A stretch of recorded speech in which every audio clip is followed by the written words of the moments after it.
Now we'll study about the last topic from third chapter of your module 4, that is ARP protocol. ARP stands for Address Resolution Protocol. Address Resolution Protocol will accept a logical address from the IP protocol. So IP protocol is the protocol of network layer. From the network layer, it will accept the IP protocol, and that IP protocol gets mapped into the corresponding physical address, and that physical address is passed to data link layer. Actually, the ARP is the protocol of network layer. You can just observe the diagram here. What we have done, there is a logical address. That logical address is mapped to physical address using the concept of ARP. If ARP knows the IP address, then it can tell the MAC address or physical address of that device. This is the concept of ARP. Now, we'll explain the operation of ERP or the working of ERP. To explain the working of ARP, you can just observe this diagram. In this diagram, M1 is a machine that want to find physical address of the M2. Now, M1 is connected to M2 using a link. In the same way, even for the same link, the machine M3, M4 and M5 are connected. So totally there are 5 machines, M1, M2, M3, M4 and M5, all are connected to single link. But M1 wants to know the physical address of the machine M2. In such a case, what happens?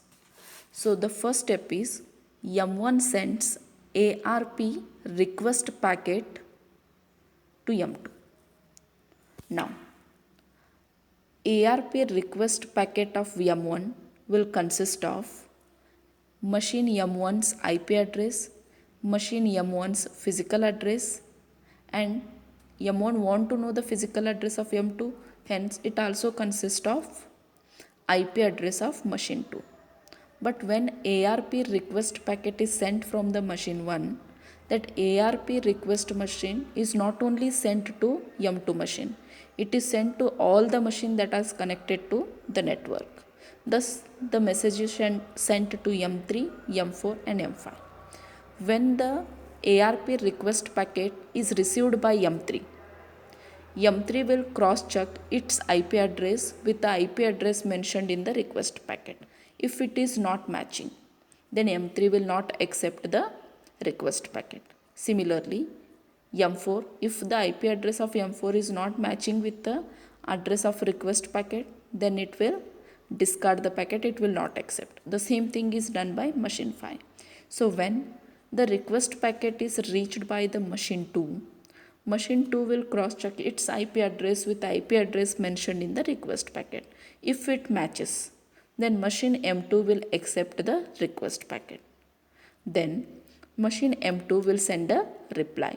That reply is sent using ARP response packet. And ARP response packet from the M2, it is sent only to M1, not to the M5, M4, M3, since the response packet consists of the addresses other than the request addresses. It consists of IP address of the machine 2 and physical address of the machine 2. This is the operation. You can just observe when the request is sent from M1, then that packet is sent to M3, M4, M5, M2 to all the nodes in the network. Hence, we can call ARP request as a broadcast addressing. But when a reply or response is sent from M2, it is sent only to M1 or it is received only by the M1. Hence, we can call the response as unicast. This is the working of ARP protocol. Below this, just I have written some statement you can go through. For ARP operation, anytime a host or a router needs to find physical address of another host or a router on its network. It is just like M1, M2 are with the same network. M1 is a host, it want to know the physical address of M2. Now we'll go with this reading. it sends an ARP query packet. ARP query packet is nothing but ARP request packet. The packet includes the physical address and IP addresses of the sender and IP addresses of the receiver, same as above. It consists of IP addresses of M1, IP address of M2 and physical address of M1. Okay. Then query is broadcast to the network. The meaning is the query is not only received by M2, it is broadcasted to M3, M4 and M5. When intended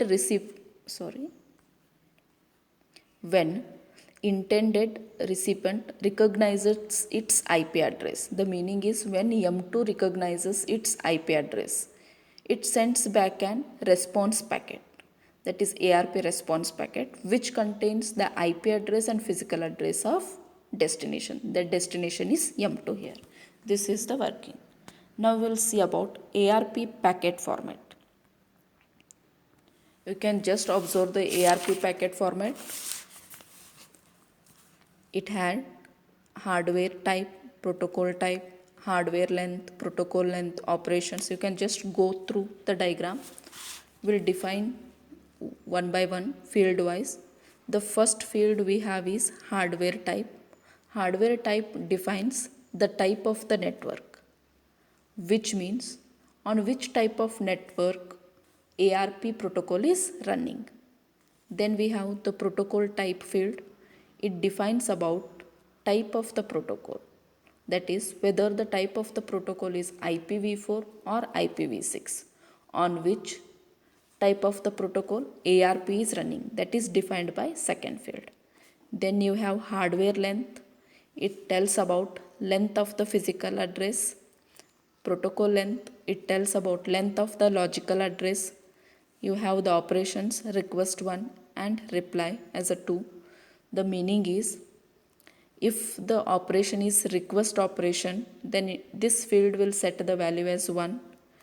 If the operation is reply operation, then in this field the value is set as 0. Then you have source hardware address. It tells about physical address of the sender, source protocol address, IP address of the sender. Then we have destination hardware address.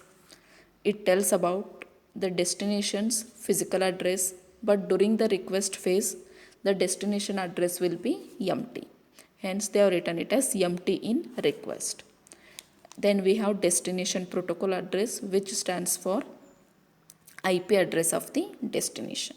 This is about ARP packet format.